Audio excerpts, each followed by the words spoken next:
Assalamualaikum warahmatullahi wabarakatuh. Kami dari kelompok 5 yang terdiri dari saya sendiri, Hene Oktaviani, Fathul Jannah, Haltiasari, dan Rahmatul Jannah. Di sini kami akan menjelaskan tentang pelaksanaan demokrasi di Indonesia, perkembangan praktek ketatanegaraan dan sistem pemerintahan Republik Indonesia menurut Undang-Undang Dasar Negara Republik Indonesia. Dari periode 1 sampai periode 6 hingga sekarang. Yang pertama dijelaskan oleh Saudari Fathul Jannah dan seterusnya. Silakan disimak video penjelasannya.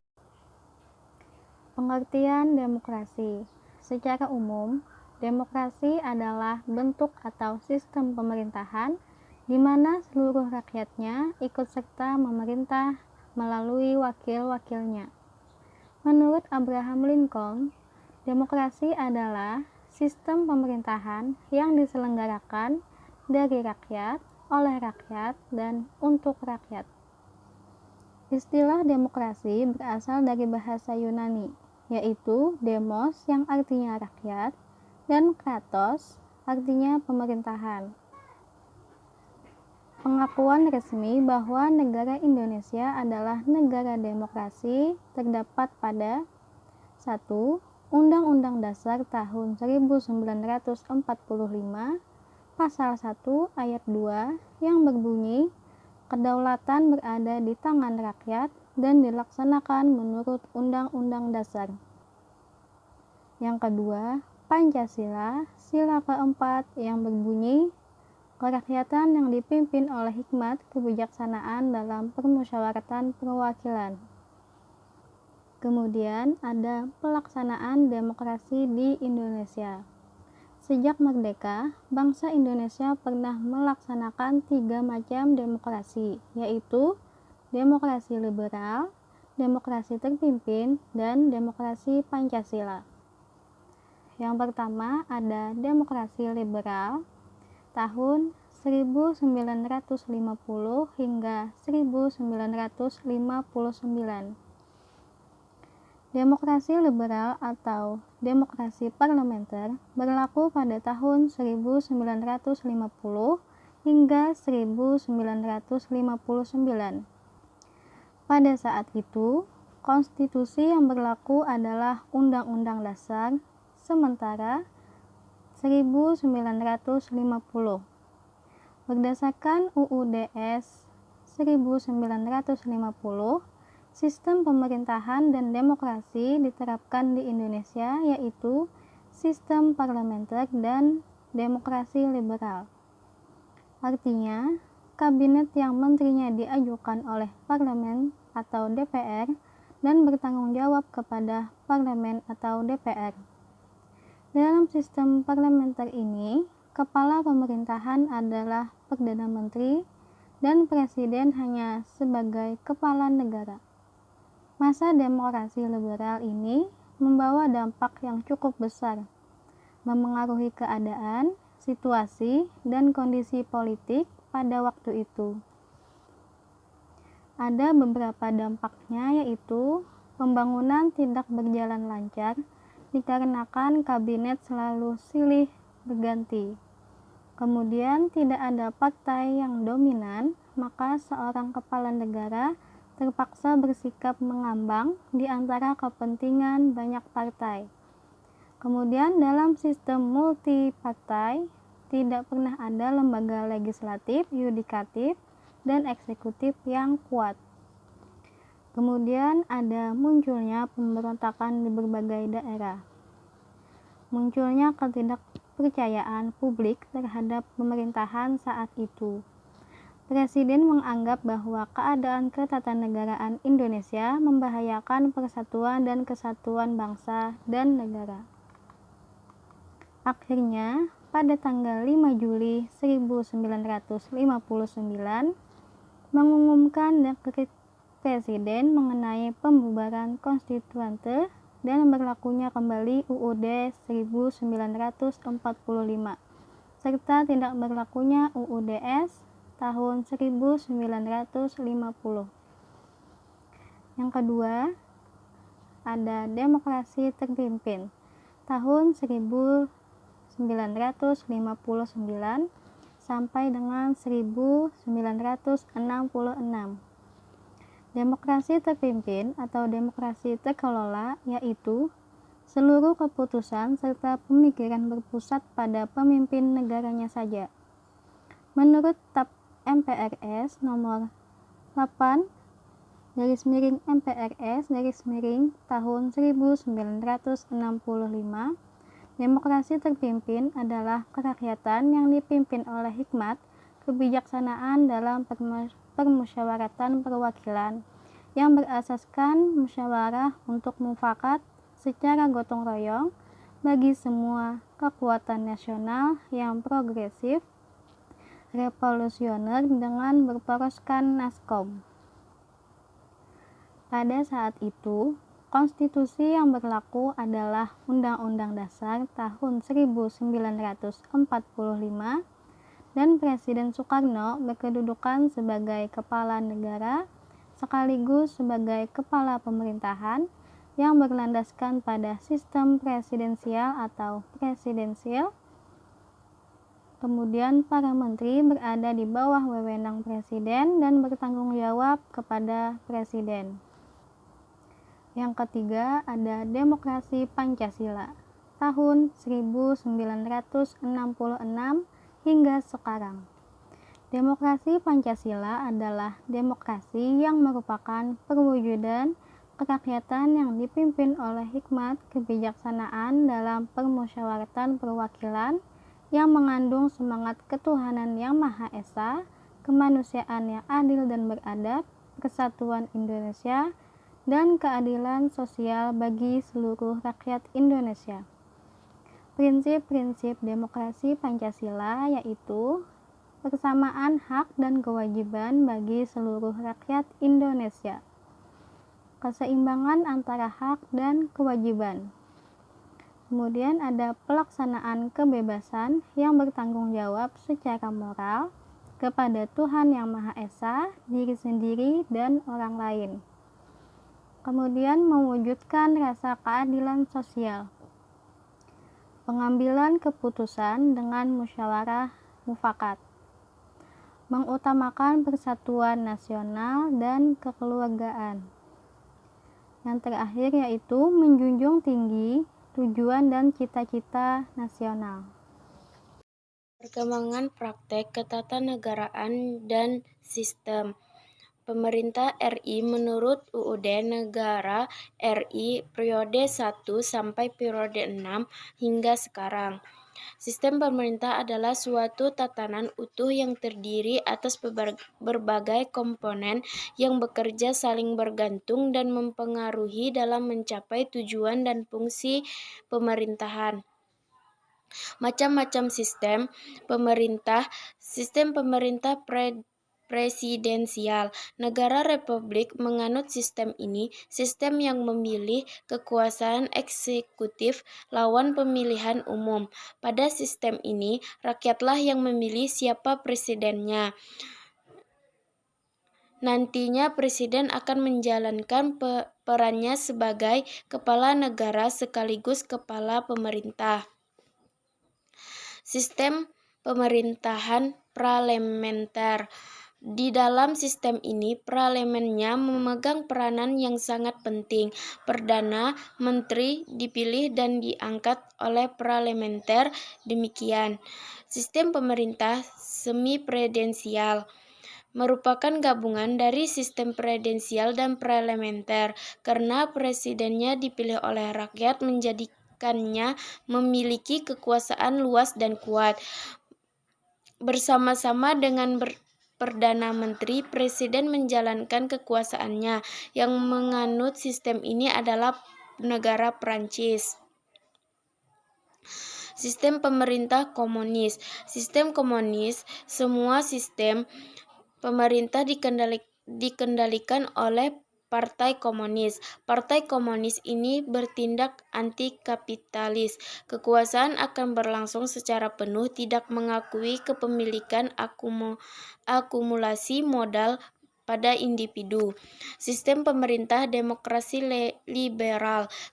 Kebebasan individu sangat ditonjolkan dalam sistem ini. Demokrasi liberal disebut juga dengan demokrasi konstitusional. Individu akan dilindungi hak-haknya oleh undang-undang atau konstitusi. Apapun keputusan yang diambil oleh pemerintah jangan sampai melanggar kebebasan individu. Amerika Serikat dan negara-negara persemakmuran menjalankan sistem ini. Sistem pemerintah liberal.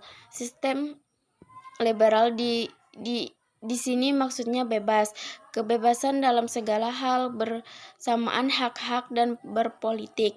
Sistem liberal sangat menentangkan keras adanya pembatasan yang dilakukan oleh pemerintah dan agama. Selanjutnya, sistem pemerintahan di Indonesia. Berdasarkan perkembangan sejarah ketatanegaraan, negara Indonesia terhitung sudah melakukan perubahan sistem pemerintahan beberapa kali. Di bawah ini diuraikan bagaimana sejarahnya sistem pemerintahan yang ada di negara Indonesia menurut Undang-Undang Dasar Negara Republik Indonesia, yakni Indonesia menurut Undang-Undang Dasar Negara Republik Indonesia, yakni 1. Periode 1, 18 Agustus 1945 pada tanggal 27 Desember 1949. Bentuk negara Republik Indonesia pada kurun waktu 18 Agustus 1945 sampai dengan 27 Desember 1945 adalah negara kesatuan. Landasan yuridis Negara Kesatuan Indonesia antara lain sebagai berikut. A. Pembukaan Undang-Undang Dasar 1945. Alinea keempat yang berbunyi melindungi segenap bangsa Indonesia dan seluruh tumpah darah Indonesia. Hal tersebut menunjukkan suatu kesatuan bangsa Indonesia dan satu kesatuan wilayah Indonesia. B. Pasal 1 ayat 1 Undang-Undang Dasar 1945 yang berbunyi negara Republik Indonesia ialah negara kesatuan yang berbentuk republik. Kata kesatuan dalam pasal tersebut menunjukkan bahwa negara, sedangkan republik menunjukkan bentuk pemerintahan. Undang-Undang Dasar 1945 tidak menganut teori pemisahan kekuasaan secara murni, seperti yang diajarkan Montesquieu dalam ajaran Trias Politica. Undang-Undang Dasar 1945 lebih cenderung menganut prinsip pembagian kekuasaan, distribution of power, dalam prinsip pembagian kekuasaan antara lembaga yang satu dengan yang lainnya. Masih dimungkinkan adanya kerjasama menjalankan tugas-tugasnya. Yang kedua, periode kedua, 27 Desember 1949 sampai dengan tanggal 15 Agustus 1950. Pada periode 27 Desember 1949 sampai dengan 15 Agustus 1950, RI bergabung dalam negara Federasi Republik Indonesia Serikat dengan kedudukan sebagai negara bagian. Hal ini mengakibatkan berlakunya dua konstitusi secara bersamaan di wilayah negara bagian RI, yaitu Konstitusi RIS dan Undang-Undang Dasar 1945 pada 27 Desember 1949. Presiden RI Soekarno telah menyerahkan secara resmi kekuasaan pemerintahan rakyat Indonesia kepada As-Saad sebagai pemangku jabatan presiden. Lembaga kepresidenan dalam periode ini hanya berumur sangat pendek.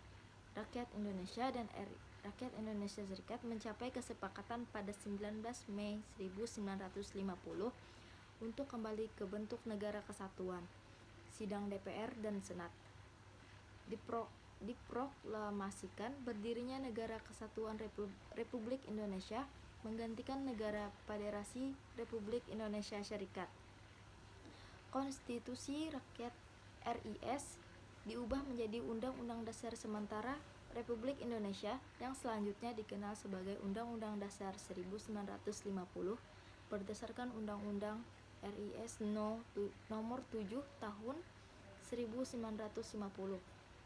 Pada hari itu juga, pemangku jabatan Presiden Rakyat Indonesia as-Saat menyerahkan secara resmi kekuasaan pemerintahan rakyat Indonesia kepada Soekarno sebagai Presiden Republik Indonesia. Yang ketiga, periode ketiga, 15 Agustus 1950 sampai dengan 5 Juli 1959. Sistem pemerintahan Indonesia 1950 sampai dengan 1959. Kesatuan adalah bentuk negaranya. Bentuk pemerintahannya adalah republik. Sistem pemerintahannya parlementer. Konstitusinya Undang-Undang Dasar 1950. Era demokrasi liberal 1950 sampai dengan 1959. Yang dikenal pula dengan era demokrasi parlementer adalah era ketika Presiden Soekarno memerintah menggunakan konstitusi Undang-Undang Dasar sementara Republik Indonesia 1950. Periode ini berlangsung dari 17 Agustus 1950 sejak pembubaran Republik Indonesia Serikat sampai 5 Juli 1959. Keluarnya dekret presiden. Pada masa ini terjadi sejumlah peristiwa penting seperti Konferensi Asia Afrika di Bandung, pemilihan umum pertama di Indonesia, dan pemilihan konstitusi secara periode ketidakstabilan politik yang berkepanjangan dengan tidak ada kabinet yang bertahan selama 2 tahun. Baik, periode yang keempat pada tanggal 5 Juli 1959 sampai 22 Februari 1966. Pada periode ini berlakunya kembali Undang-Undang Dasar 1945. Periode ini juga disebut dengan Orde Lama. Pembentuk Undang-Undang Dasar Sementara atau UUDS 1950 sejak semula menyebutkan bahwa Undang-Undang Dasar tersebut masih bersifat sementara. Hal ini ditegaskan dalam pasal 134 yang berbunyi, Konstituante atau Sidang Pembuat Undang-Undang Dasar bersama-sama dengan pemerintah selekas-lekasnya menetapkan Undang-Undang Dasar Republik Indonesia yang akan menggantikan Undang-Undang Dasar sementara ini. Mengingat Undang-Undang Dasar sementara 1950 masih bersifat sementara, maka harus ada Undang-Undang Dasar yang akan ditetapkan oleh konstituante bersama-sama. Nah, yang sekarang periode yang kelima pada tanggal 22 Februari 1966 sampai 21 Mei 1998. Nah, demokrasi Pancasila merupakan konsep demokrasi yang dipopulerkan oleh Orde Baru pada masa kepemimpinan Soeharto dari tahun 1966 sampai 1998. Istilah demokrasi Pancasila lahir dari konsep pemikiran yang kontra atau berlawanan terhadap konsep demokrasi terpimpin masa Soekarno pada tahun 1959 sampai 1965. Secara tidak langsung, pemberlakuan demokrasi Pancasila pada Orde Baru adalah sebuah upaya delegitimasi terhadap konsep demokrasi terpimpin Soekarno. Terbitnya Surat Perintah 11 Maret atau Supersemar pada 1966 menjadi penanda pelaksanaan demokrasi Pancasila masa Orde Baru. Dalam buku Demokrasi dan Konstitusi di Indonesia, Studi tentang Interaksi Politik dan Kehidupan Ketatanegaraan 2003 karya Mahfud MD, disebutkan bahwa demokrasi Pancasila mengutamakan musyawarah untuk mufakat. Pemimpin tidak diberi hak untuk mengambil keputusan sendiri ketika mufakat bulat tidak tercapai, melainkan melalui voting atau pemungutan suara. Hal tersebut sangat bertolak belakang dengan konsep demokrasi terpimpin masa Soekarno yang mengatur tentang peran pemimpin yang diperbolehkan mengambil keputusan ketika mufakat tidak tercapai. Pada tanggal 16 Agustus 1967, Presiden Soeharto memberikan pengertian bahwa demokrasi Pancasila adalah demokrasi berkedaulatan rakyat yang dijiwai dan diintegrasikan dengan sila-sila dalam Pancasila. Namun, pelaksanaan demokrasi Pancasila mengalami kegagalan karena dalam praktik kenegaraan dan pemerintahan terdapat banyak penyelewengan.